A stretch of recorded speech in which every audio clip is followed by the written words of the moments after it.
begins Harry Potter and the Chamber of Secrets. Chapter 4, A Flourish and Blots. Life in the Burrow was as different as possible from life at Privet Drive. The Dursleys liked everything neat and ordered. The Weasleys' house burst with the strange and unexpected. Harry got a shock the first time he looked in the mirror over the kitchen mantelpiece and shouted, "Tuck your shirt in, Scruffy!"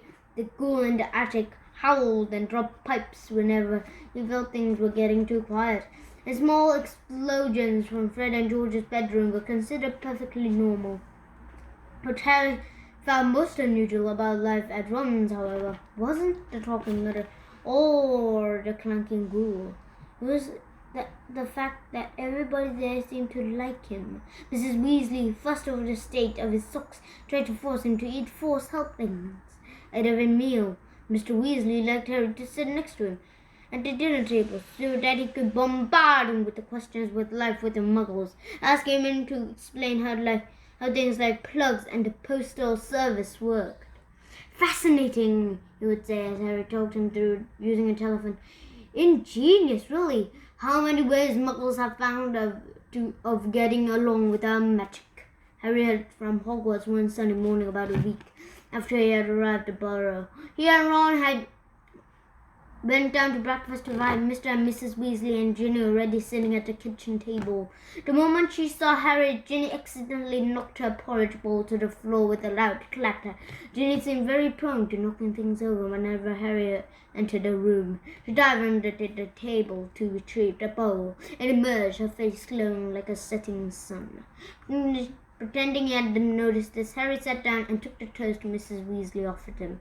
"Letters from school," said Mr. Weasley, passing Harry and Ron identical envelopes of yellowish parchment addressed in green ink. "Dumbledore already knows you're here, Harry. Don't miss a trick, that man. You two got them too," he added as Fred and George ambled in, still in their pajamas. For a few minutes there was silence as they read the letters. Harry told him to catch the Hogwarts Express as usual from King's Cross Station on September the 1st. There was also a list of the new books he'd need for the coming year.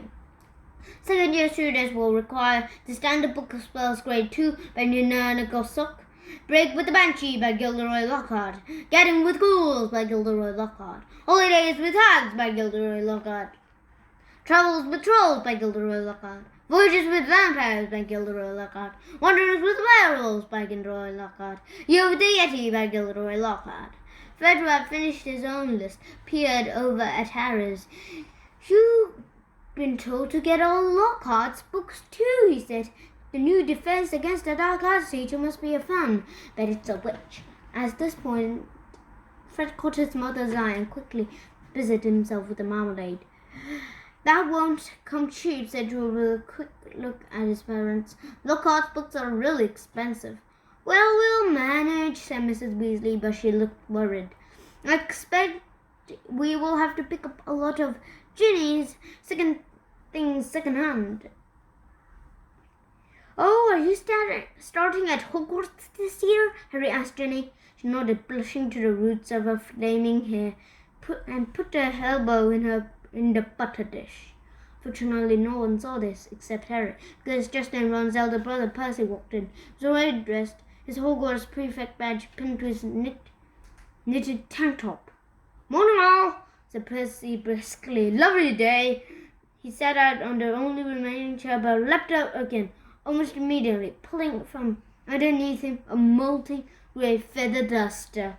At least that was what Harry thought, and it was, until he saw that he was breathing.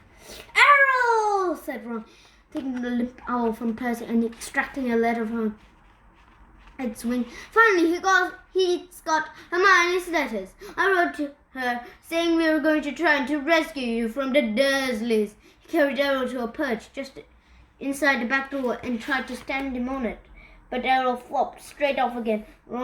So Ron laid him on the draining board instead, muttering, "Pathetic." Then he ripped open Hermione's letter and read it out loud. "Dear Ron and Harry," it was there. I hope everything went alright and Harry's okay and that you didn't do anything illegal to get him out, Ron, because that will get Harry into trouble too. I've been really worried, and if Harry's alright, will you please let us know at once, but